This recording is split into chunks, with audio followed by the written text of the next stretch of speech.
চীনের মহাকাশ গবেষণায় আরও একটি নতুন পালক যুক্ত হলো। সফলভাবে মহাকাশে পাঠানো হলো ফেংউইন 308 নামক অত্যাধুনিক এক আবহাওয়া উপগ্রহ। শনিবার ভোর 3:28 চীনের উত্তর পশ্চিমাঞ্চলীয় গানসু প্রদেশের জিউকুয়ান স্যাটেলাইট লঞ্চ সেন্টার থেকে লং মার্চ 4C রকেটের মাধ্যমে মহাকাশে পাঠানো হয় উপগ্রহটিকে। উৎক্ষেপণের পর সফলভাবে এটি সূর্য সমলয় কক্ষপথে স্থাপিত হয়।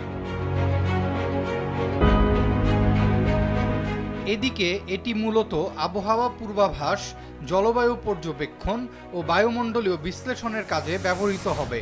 উপগ্রহটিতে রয়েছে 9টি অত্যাধুনিক রিমোট সেন্সিং যন্ত্র, যার মধ্যে রয়েছে spectral imager, infrared hyper spectral detector এবং মাইক্রোওয়েভ ইমেজার।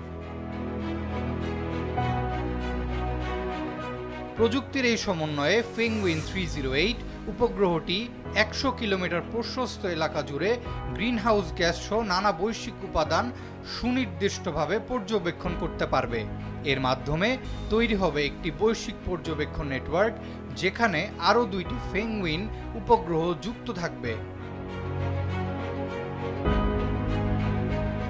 এই নেটওয়ার্কের মাধ্যমে আবহাওয়া পূর্বাভাসের আপডেট সময় 6 ঘন্টা থেকে 4 ঘন্টায় কমে আসবে।